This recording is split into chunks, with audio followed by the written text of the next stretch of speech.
E aí, tudo bem? Tranquilo? Bem, tá, tudo bem. How are you?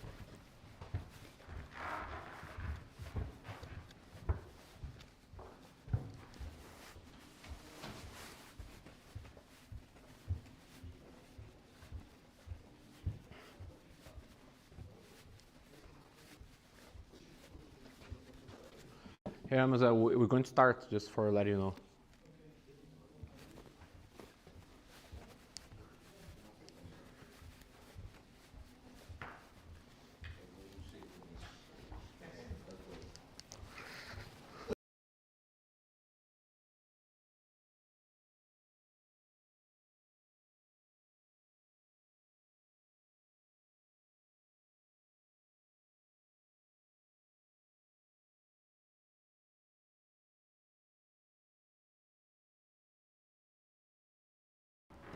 Yeah, we'll not start, yeah. Hã? Mas eu tô com, tô? Tá, Devexperts ou ninguém quer falar sobre a Devexperts? Ninguém fala sobre eu falo sobre Devexperts. É verdade, você trabalha aqui. Yeah, So hey guys, again, sorry, now I start. The fintech area, and that's it. It's great. I work at Devex for 5 years. I don't have anything to say else. It's a great company, and thank you for having us. So I'm Fabio. I'll be talking today. Like I said, I'm just covering. So I was like past week, I see like a lot of like breakthroughs like in agents, right? So we saw like I didn't have to say that because I gave like a spoiler, right? But yeah, that's it. Let me start. So I want like to talk a little bit about how the landscape of software engineering are. I want more today. It's not like a presentation. I want like to have like exchange of ideas. I think it's a little bit different. I want to see how and I think it's important to everyone to see how the AI is like changing our landscape today and how it's being used, and if you guys are using, if it changed the way that you guys work, and that's it. So basically, you was trying to guess the word, right? It's flying. Almost there. Almost. It was almost there. So, do you guys know what this image have in common?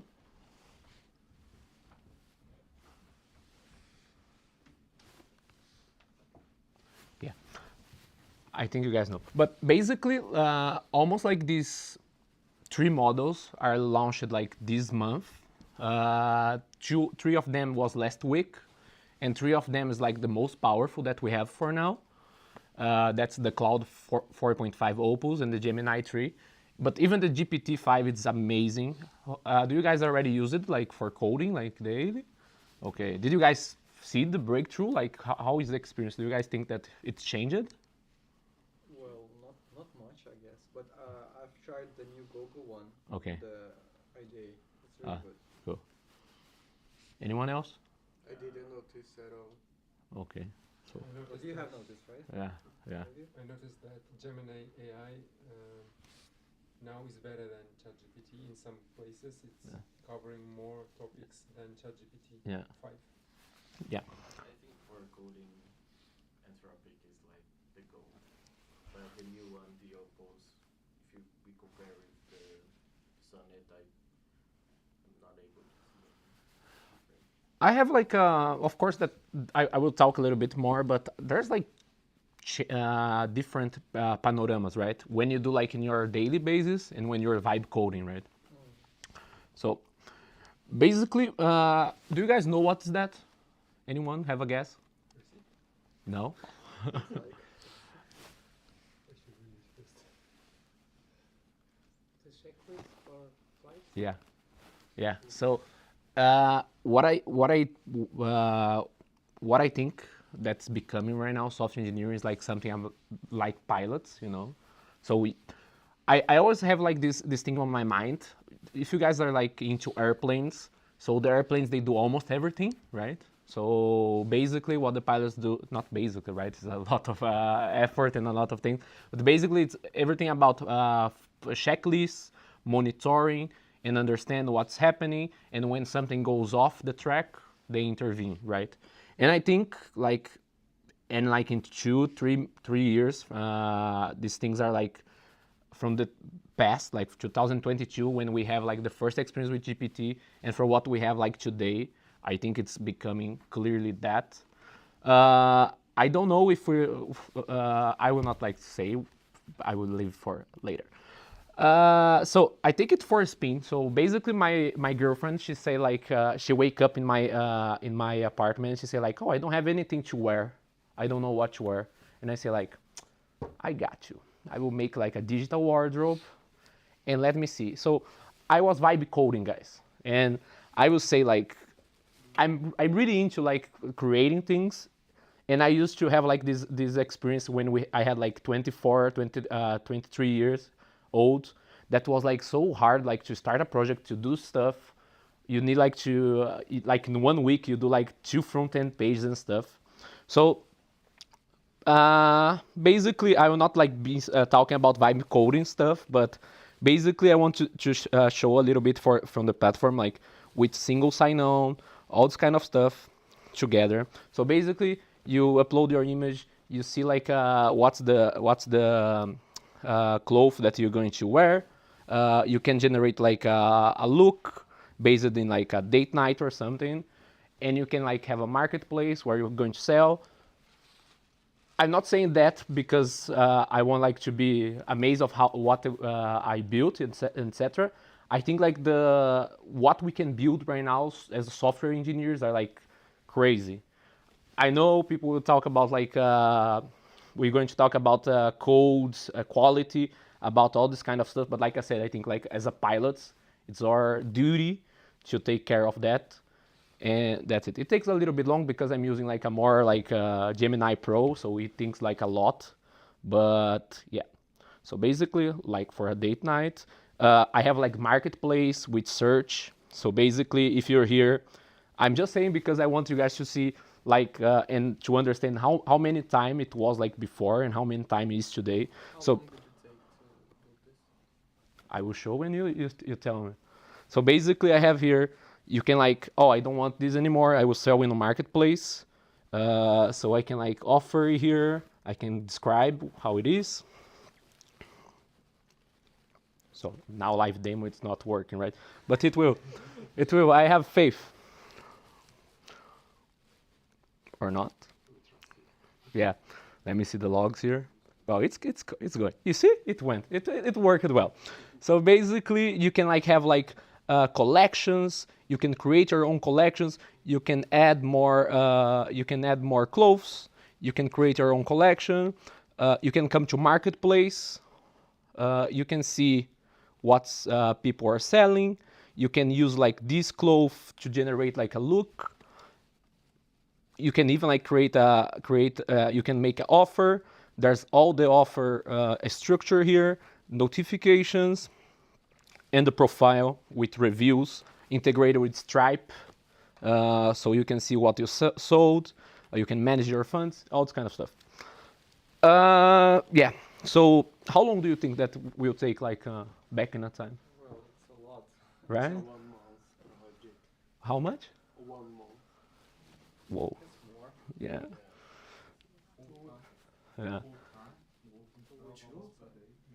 Yeah. Well, looks like there are lots of features. So like in the structure of our companies today, how long do you guys think that this would take? Like 2 sprints, like 1 sprint for planning, 1 sprint for doing, and all this kind of stuff.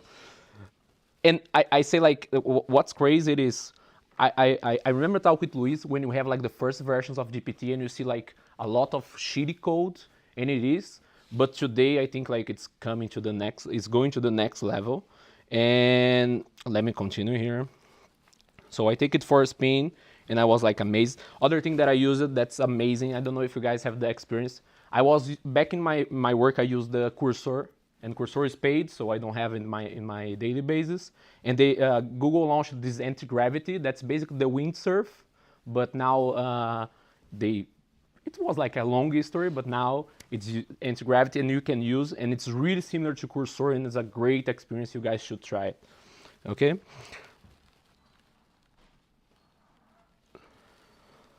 So basically, you guys can see, basically, I asked him for this. It's a mermaid chart.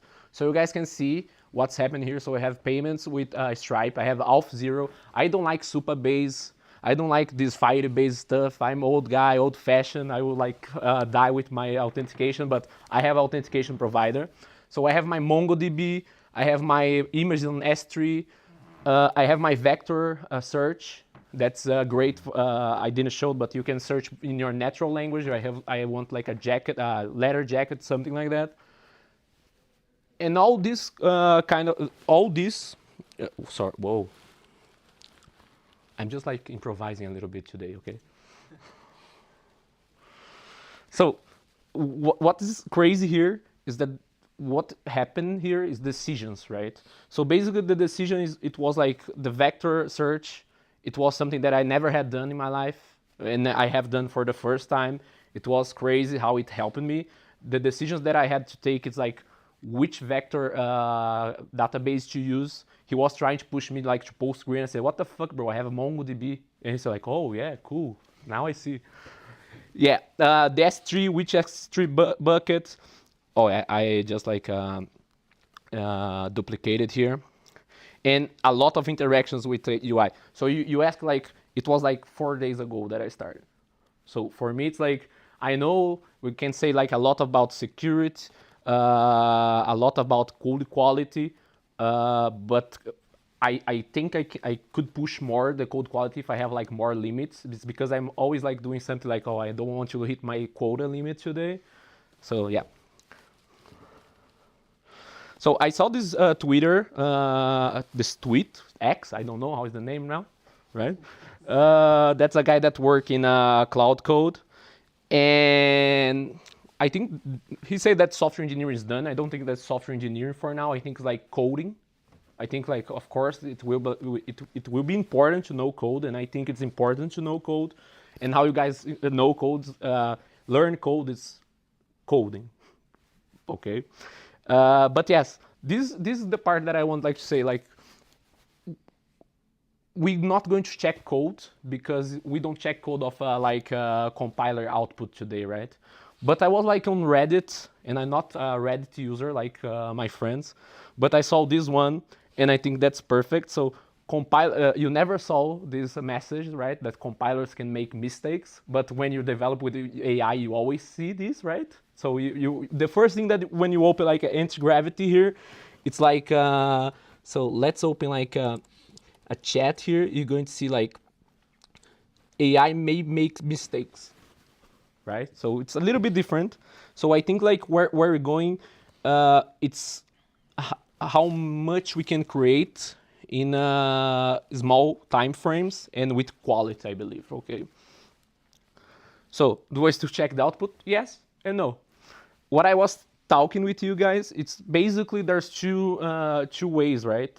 There's the one way when you're vibe coding and you're just like prompting, and there's the way where you like work in your database. And I said I use Cursor, and I don't receive like a feature, and I go to my prompt and I say like, hey, do this feature, because I don't believe it. You see, and I forgot to say that. So you guys see that's perfect. Everything's amazing. I just like prompted like styles. I prompted a lot. I will give examples. It's easier because I know like what I want, how to do it, and I say to him what I want him to do. But for example, there's a little small bug here that I can fucking solve it. And I swear to God that it's only this page of profile, he can't navigate it. He just changed it, and bro, I already like asked ChatGPT, I already asked Gemini, I already Cloud. No one can solve. I look the code and it's perfect. And I say like, but I will say I'm starting to get lazy. I don't know you guys, but I start like say like I will not fix this shit. I will say like I go to him and say like this is wrong, and he say like let me try. So he try like 5 minutes. Say like this is wrong. This is wrong because of that, and he started like to try again something that he already tried. I said like, bro, you already tried that. He said like, oh yeah, really. So, but it's crazy. It's the only thing that I can solve, and I say like, okay, I have more things to do. I will fix that later. So that's why I don't trust it, right? Because when I'm in my job, it's my name that is in like in the in the game, right? Where it's yeah, I should like close tabs, right?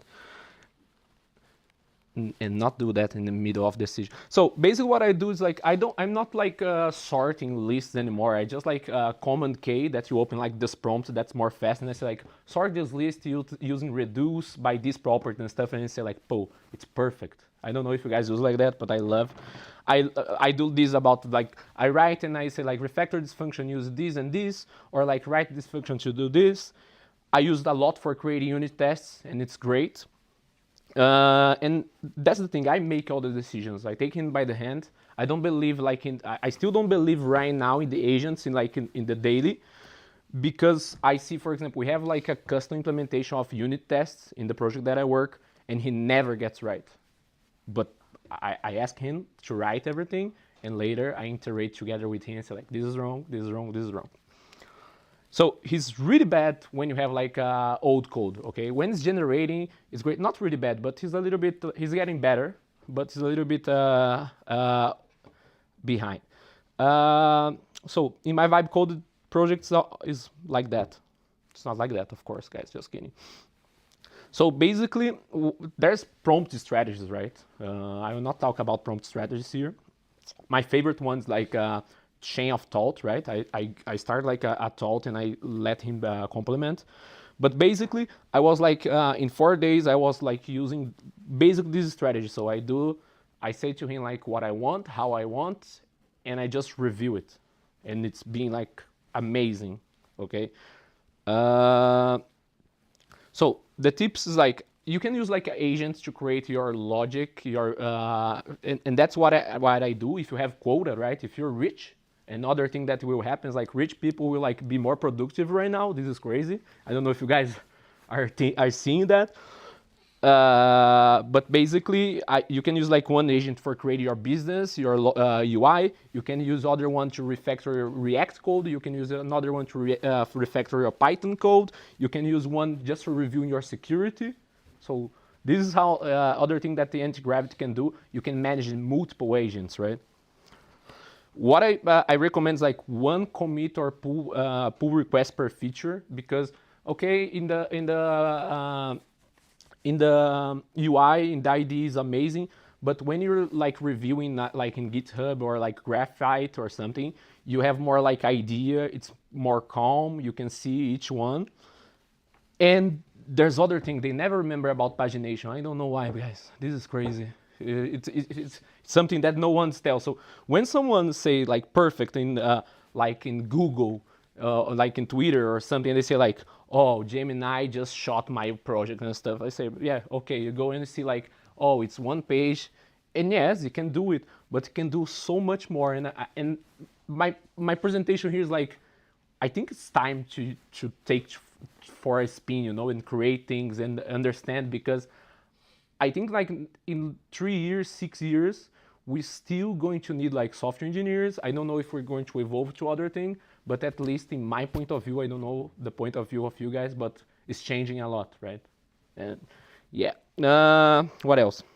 Yeah, I didn't use AI in this presentation. My Canva code was off. I'm doing university right now, so I'm fucked. I will not pay for Canvas, fuck. Yeah, that's it. Keep building, guys. Thank you. Yeah. So I want to hear from you guys, like, are you guys using, what's the experience? Do you guys feel like, I had this feeling this week, I say like, this is, I having this feeling like each day more, like, I started like to think like, maybe I can work in like Kaoshan, like something like, maybe because I'm not saying that we're going to disappear, but I think it's changing, where we need like in the back, I remember I worked in IBM back in 2026, and we have like a lot of people. Oh. You know the quotas for an electrician? Yeah, no. Yeah, it's fucking expensive. Wow. It's way better to take electrician, plumbing. Yeah, but bro, I'm terrible in this shit, if I'm an electrician, I will like try to do and I will kill myself. I don't know. I forgot to turn off the electricity. Yeah, Good. those jobs will be like evaluating now and increasing price, as well as, for example, offline studying. like I think it will cost more than online ones because they will be valued more, Yeah. as long as well as the works Yeah. jobs when people do it by hand. Yeah. Yeah, but there's other thing that I think like because we're like in technology, I think there's other thing that I say that people use the spreadsheet until today, you know, like there's like a lot of companies that rely in the spreadsheet in the, Google Drives and stuff like that. So I think like the first thing that people will need like to change is process, right? Whoops, process, because like this is the main thing here. It doesn't matter if you have like the most important AI ever if you don't have process, right? And companies are like that. You guys know, right? You guys maybe work like in old projects that when you say like, oh, let's do this, let's migrate or something, someone will say like, it's working. You know, it's always like that. So yeah. So yeah, what's the feeling, or it's just me? I'm like, empty. Yeah, I just don't believe in that hype at all because of two things. The first one is every time a new model appear, there is some kind of that theory that you have shown to us. So every time, like for the GPT 3.5, it's devs are done, get another and GPT 4, and then Anthropic, and then now with the Opus 4.5, and I've been using Opus 4.5, and it's like very slight difference. So this is just people that have a lot of money on AI trying to keep the hype and the feeling that AI is a very strong thing and they will replace everyone to their money don't disappear because serious persons already told us and show us that it's kind of a bubble. It's a bubble, guys. It's an economic bubble. It's like money that doesn't exist. It's money that doesn't exist floating between companies, you know? Yeah. So it's But do you think like what I was talking here before? It's that, of course, we always had this in tech. You have like cloud, you have like, but this is different because we have this bubble. If the hype didn't like fit where they're going, because they, for example, they say that Nvidia right now, the valuation of Nvidia. So when you buy a stock, right? You have like the evaluation of how many times this stock will give you the money back, right? So if you buy like a stock from Nvidia right now, it's 40 years of, like from the evaluation from what they. So it's a little bit hard to explain, but basically you buying like stock. If they like growing every year, P ratio. yeah. The time that you're gonna get your investment. Yeah. So 40 years. So I think like if we're going through a bubble right now, it will be like something like the biggest recession that we're going to live. You know, it's going to be crazy. I don't believe the hype that will like change everyone, but I see like people like in university right now, and I think we live at that, right? Almost everyone that already started code before it was like jobs every place, everyone was like thriving, and right now because of the hype that we can substitute juniors for AI, you don't see more juniors anymore. Like for what, 4 to 5 years already? It's crazy. N- yeah, for me, it's more. Sorry. No, vai lá, fala. Go ahead. Go ahead. For me, it's like there's a problem. I may be wrong, but we are on a point that we can do a lot with AI.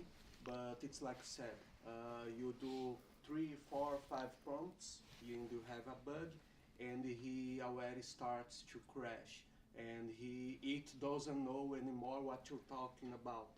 And between that point we currently are and to the point that we could like one shot one project, like okay, do a wardrobe for me, I think the cost of having an AI that powerful, it escalates like exponentially.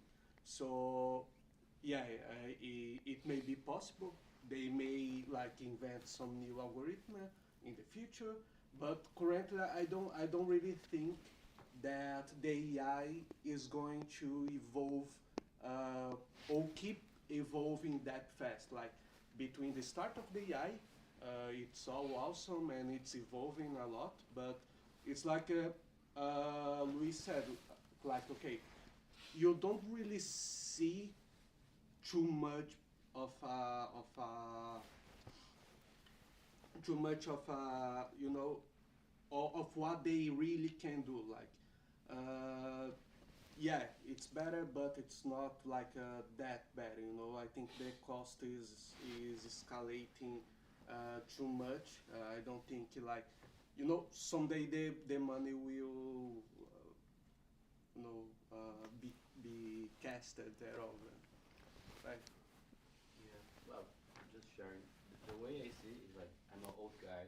I used to code in Flash. So the way I see is like the new Steve Jobs come and they say this is the new iPhone and create a market for it.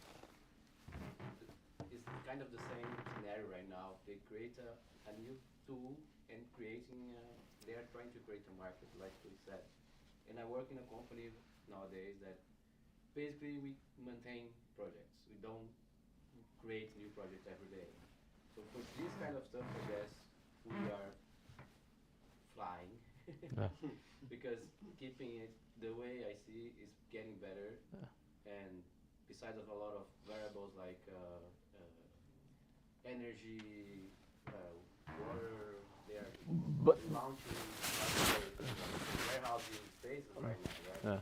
So it's a lot of things changing, but I think we need, in my perspective, in my opinion, I should try to use more nowadays, even though I'm just basically in my daily days, I'm just maintaining projects because I don't go there and say, oh, create a new feature. Just another bug way, you go there, you ask the agent, usually the agent doesn't make, is not aware of what's happening because common things or different things. But I'm trying to get involved into this scenario because all the market around me, all my colleagues, I think that the companies are asking me to use it. So you have a quota in your month that you need to use, otherwise like you're not being profitable. So it's kind of crazy if you think about it, but it's happening. So Yeah. I don't think I fully agree on this, but it's these guys that pay our income is deciding this. So maybe we at least think of this logo and see how we can tweak because for the maintaining works right now, I guess they are doing pretty good. Yeah. Good. Yeah, I have a couple of 2 cents to talk about it. I mean, last year I gave a talk Yeah. at Business Hub on how this thing works. And if we look at the performance today, I used Devexperts. Like I coded an entire project in like 4 days, Yeah. and it was a pretty complex one because it was like a simulator to train a reinforcement learning agent. So I was really impressed. But why this thing is better now?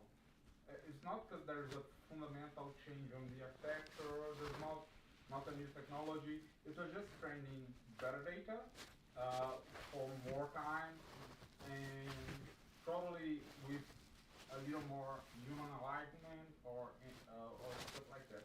But the model, the transformer, the pre-trained model is the same.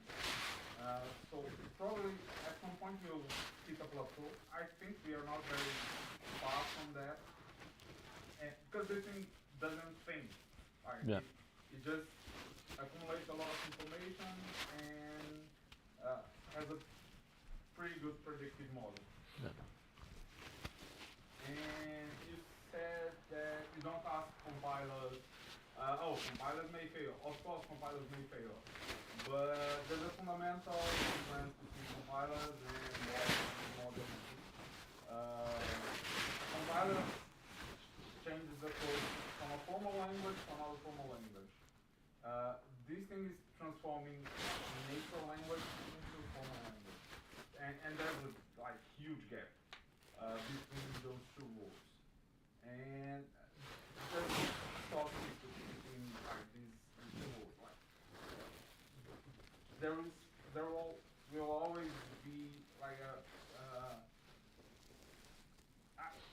not sure how I can explain it, but there's a text from Dijkstra that is, I think it's on the foolishness of natural language programming, and he said that, and he says in the end of the text that programming, making a machine that I can program in natural language will be so hard to do, and so hard as it will be so hard to use. Yeah. Like, as you said, like, so putting it on production, it's still very risky and will be always very risky, because if the final product didn't went through all the thinking process and refining process that we as humans do, and of course it takes time and will always take time. Yeah, I think like what changed from the time that you gave the talk, it's the reasoning, right? I think like if you see like how it goes back and forward, I agree. Like I don't think that we're going to one shot API yeah projects. I think what's happening right now, it's basically that what we say, like you say, like you used to work with Flash, right? We used to work like in companies that you have like 10 developers or something to do things that today you do like with one or two. I think like this is the main thing here, like in the presentation. There's a lot of thing about the code quality and stuff, but like I said, I think right now it's something that we should like be using. I think about the plateau too, but from the problem is that what we see that measure that, right? I agree that they don't think, they don't have memory, but for tasks like we're doing right now, I think like it's being pretty good. Yeah, but yeah, that's it. Anyone have other question? That other thing to say? Yeah, I also can support that idea that it's helpful more than it's bubble. For example, I'm working on conference website now, and it's on WordPress, and the team decided WordPress because they handle admin in the backend, and sometimes we need to add custom CSS, and I used to search all of this information via Google. It took me a lot of time to do that, but using these AI models, it's very quick now. Like it gives you the prompt, you are checking it, testing it, and that's it. It's working. Yeah, yeah. Like I said, I don't believe the hype when someone says, like, "Oh, this model is amazing." You just like, "Oh, my idea is like one page." I think like software, as we know, I work in a project today that we have like mono repo that maybe have like more than 20 millions of line of code. You know, like so it's different. But the way that it's like changing, the way that we in giving like productivity, and I think like we used to say that was like 50 or something. I would say that in like in my daily basis job, I would say Anthropic say that's something around 80%, right? I don't think that's 80, but I would say like something around 50 for sure, 50% for sure. Yeah, that's it. Thank you guys.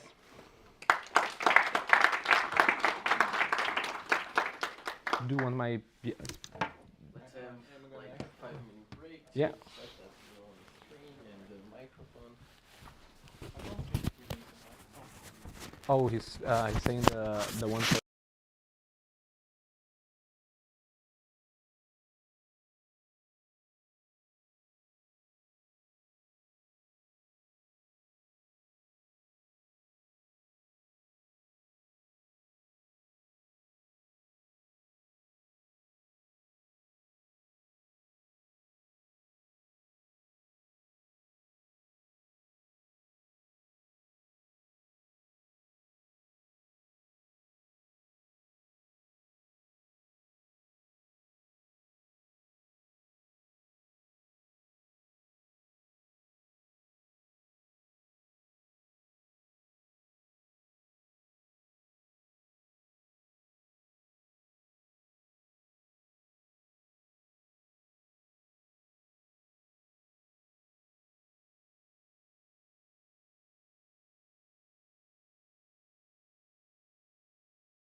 So I just share my screen. Yep.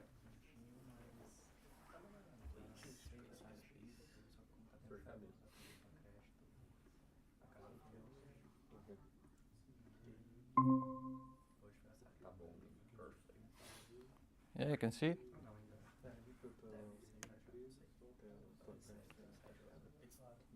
Not on TV. Yeah. Não, tá lá na cafeteira.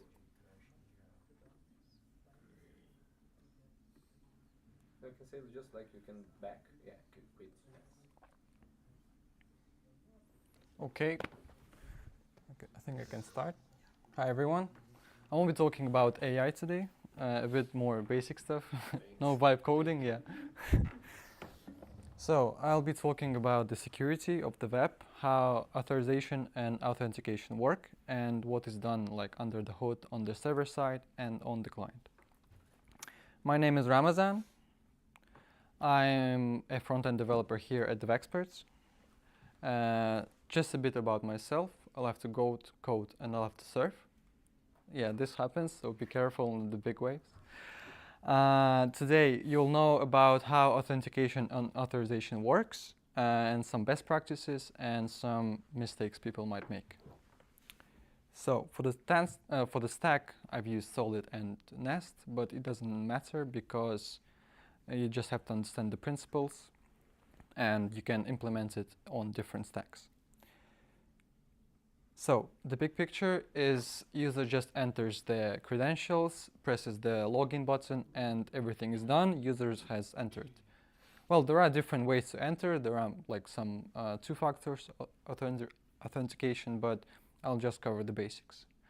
But what happens after the user presses the continue button, the login button? Actually, we are doing a lot of things on the back end. It depends how complex your system is. But let's go through each step. So first of all, when the user clicks the login button, all the data goes to the server, and the server checks if the user is valid, if it exists, and if the password is valid as well.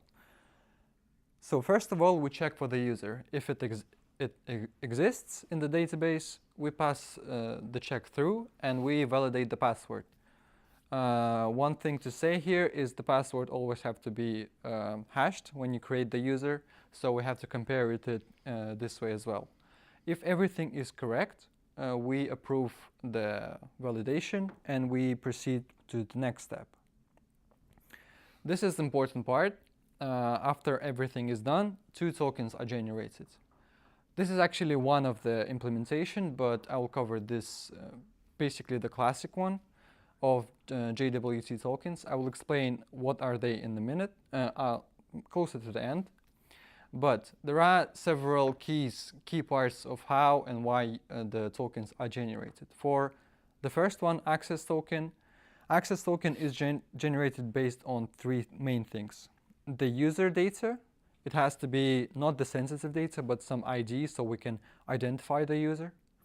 So time expiration, so for how long the token is valid, and the secret key.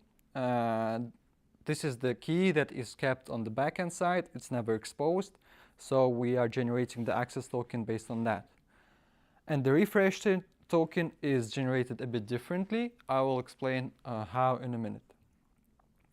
So in this step, we have generated the token and we pass it to the client. For now, you can think of it like a key. So the client sends it back to the server, and the server gives some data information, some sensitive information back to the user. But about that in a bit. But now I will focus more on the refresh token, because this is also an important part and it plays a lot in the security.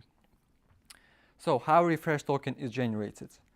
Here I've chosen the part without state of user. So our refresh token does not have any user data, because the refresh token is only used for generating new access token. And here what I've done is I have generated one ID and then the second ID. They're just random plain strings. And I have hashed the first one and set the expiration time of that token. And I have saved it in database and returned it to the client, but I have concatenated those two strings, so one is hashed and one is not hashed.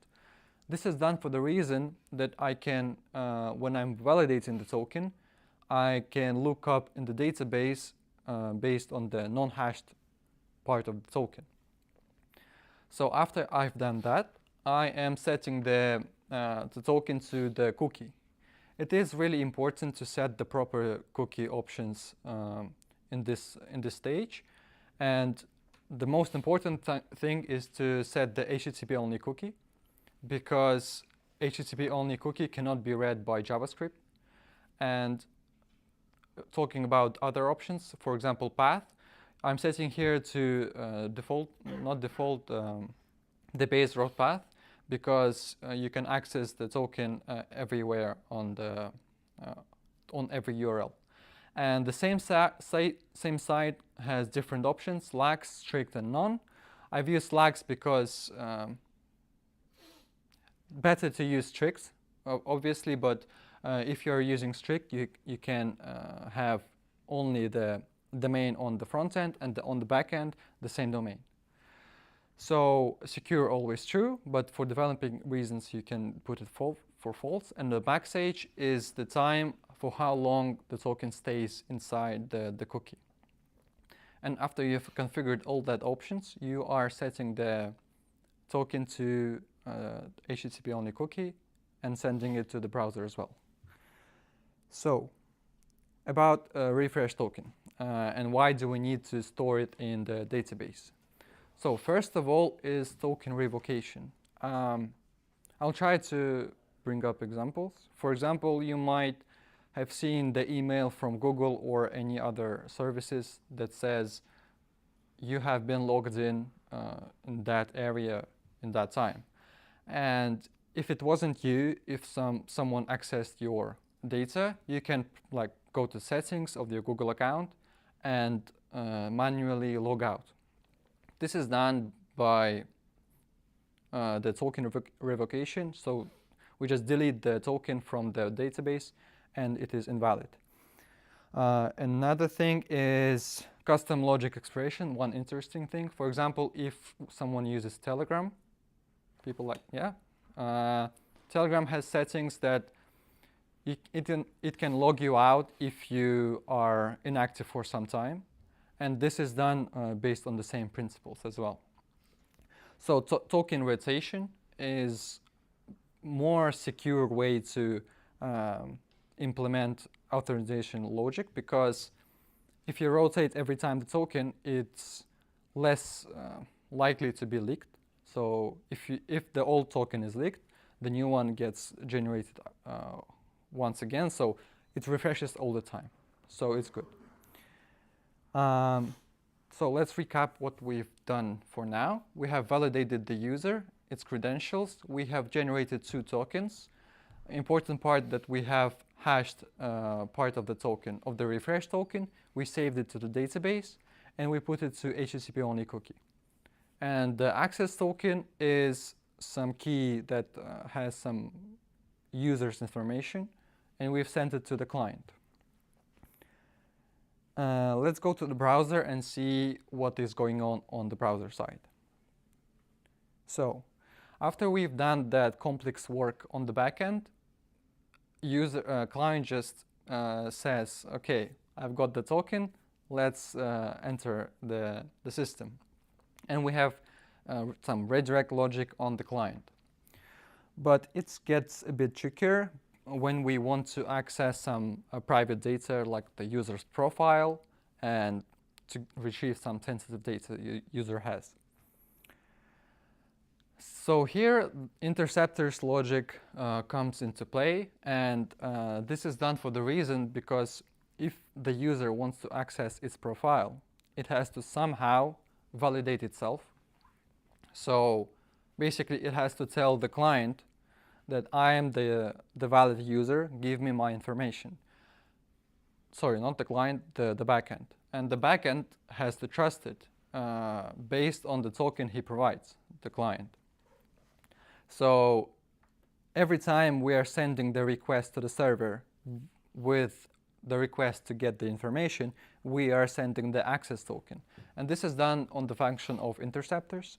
If you're not familiar with interceptors, it is some kind of a middleware that acts between client and server, catches the request in between, does some logic, and then proceeds to the server.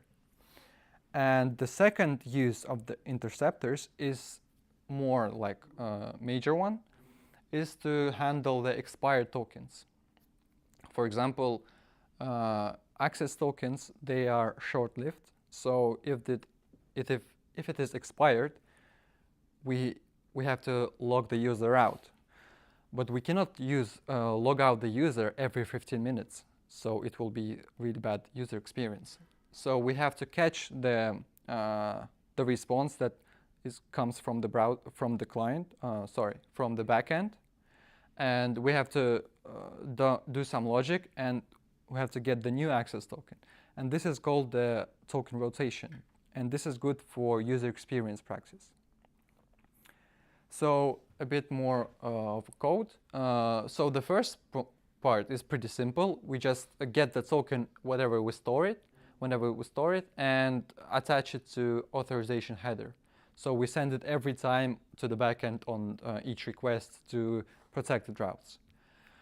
This part is a bit more interesting. So when we get the error from the backend, basically this error happens because our access token is invalid, the one we sent to the backend. Backend responses with 401 response status code, and now we have to refresh the access token. So this refresh route, it basically returns the new access token.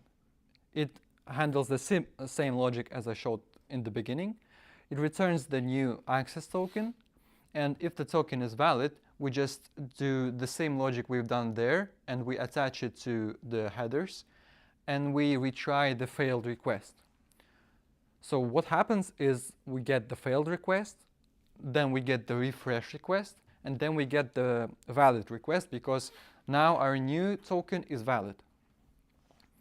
And if the new token gets invalidated, everything happens again. So this is pretty good for good user experience, because we don't manually log the user out every time it gets expired. So yeah, I will show you a quick demo here.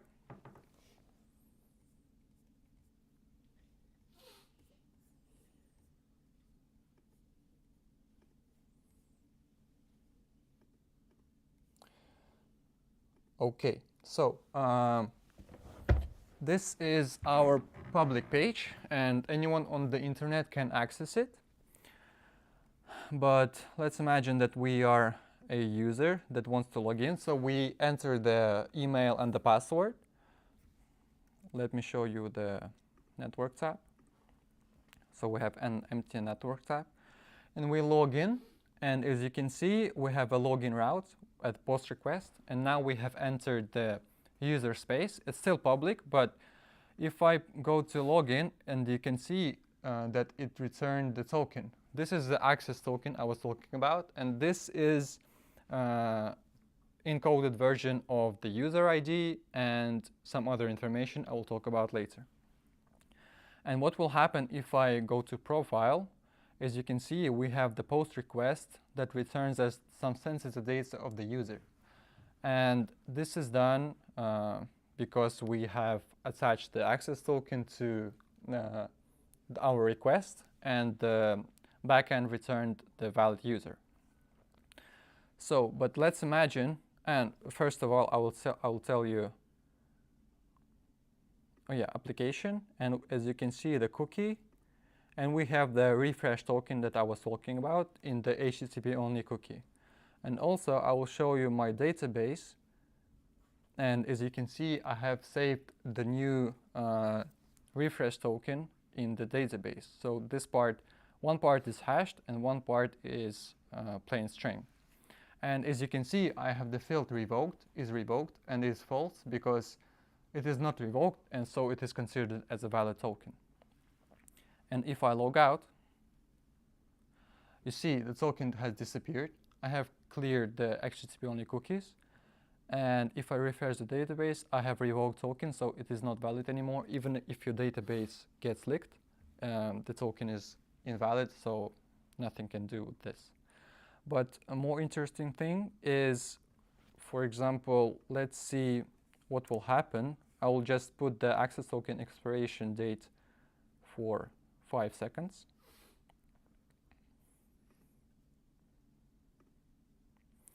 So we log in again. And let's go to profile, to the main page. As you can see, we have seen our profile page. And after 5 seconds, the access token gets invalid. And if we go to profile again, so as you can see, first of all, we've gotten the 401 response. And after that, we immediately invoked the refresh route, and which returned that new access token. And with this access token, we have sent the new post request for retrieving our data. So this is how token rotation works. We don't log the user out, and the user doesn't notice anything. Yeah, this was a bit basic stuff. Now I would like to show you a bit more advanced information and what JWTs are. So basically it consists of 3 things: the header, the payload, and the signature. Header has some meta information about the algorithm that used to encode the token, the type of the token, and some different information as well. The payload, basically here the sub is only information about the user we have, so it's not any sensitive data, just the user ID, so we can look it up in the database. And other fields, usually they are handled by the library that you're using, but I will explain in shortly.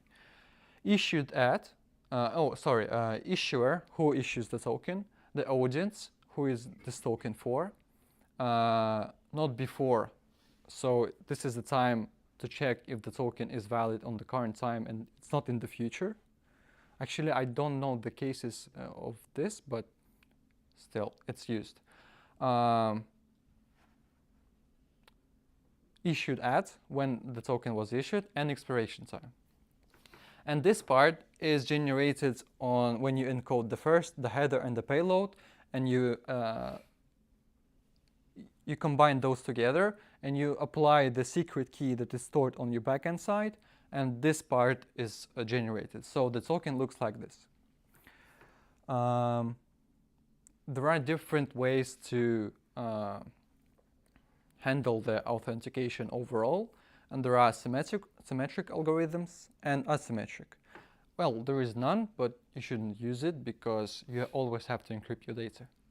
So the first one, symmetric, is more of a old style of encoding, because this type of encoding uses only one secret key that is stored on the backend for generating the token and for verifying it. This can be a bit less secure, because if the secret key gets leaked, everything will be exposed. But the new way is to have the public key and the private key. So you have the private key that verifies the token, and you have the public key to generate the token, and the private key to verify the token. So the private key stays in the server, and the public key can be exposed. And this is mainly done in systems like when you have different services that play different roles. For example, you have the authorization service, and it is on the different and separate backend, different servers, so it has to somehow communicate with different services of your application. Actually, our Devexperts authorization works similar way. We have Okta and Global Connect, and this works in similar way. We use like third-party not library, but service to authenticate ourselves. And yeah, this is the more modern way and more secure way. And if you can, you should use this type of authorization. And a bit how to hack the system. This is actually the real life cases, and people can make mistakes and expose their systems. So, for example, developers might just forget to verify the signature, the token, and they might just decode it. And if they just decode it, a valid user that has the credentials inside the system can use the token, decode it, because anyone can decode it online, decode it, and get those parts like the header, payload, and the secret. And if for example, if the token has the sensitive information about the role, just can change the role to admin, for example, and encode it back again, send it to the backend, and in some cases it might be valid. And now you're not just a user, but you're an admin. So you always have to verify the token on the backend side. So another way to hack the system is to rely on the metadata that it used in the payload. If you remember, I've shown the payload, and some developers might rely on the algorithm field key inside the header and verify their tokens this way. But the better way is to hard code the algorithm inside the backend system, so it only checks against one date. And yeah, if you have any questions, please.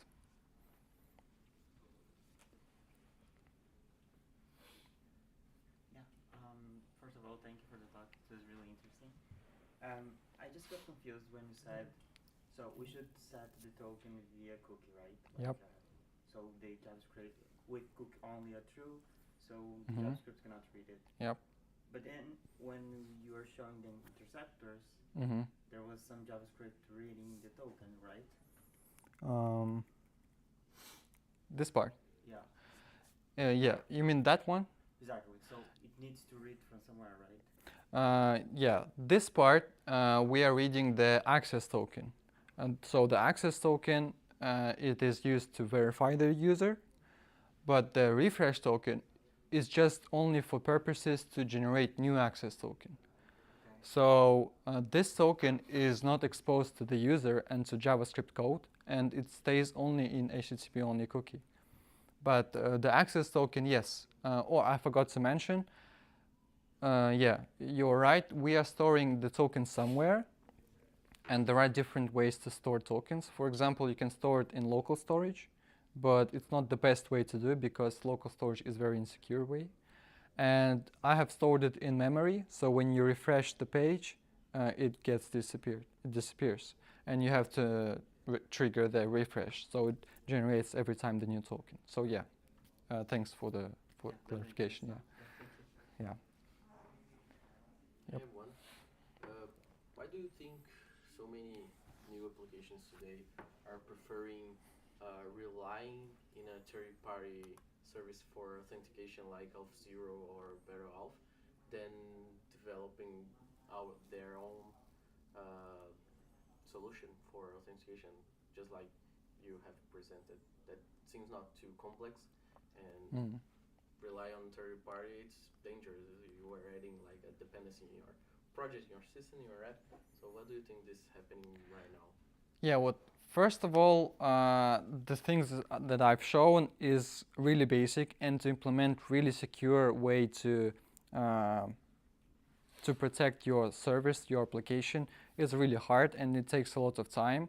So if there are already proven solutions on the market that big companies use, and yeah, I think for some cases, yeah, you should rely on those.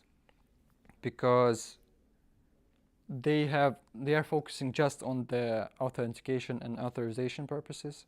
So yeah, you are not distributing, like you are relying on them, so they are providing the solid, valid solutions, and you are just focusing on your product. Yeah, for some companies it is the way, but for example, maybe if you have like some really high security demands, maybe you should implement your own like service for authorization as well.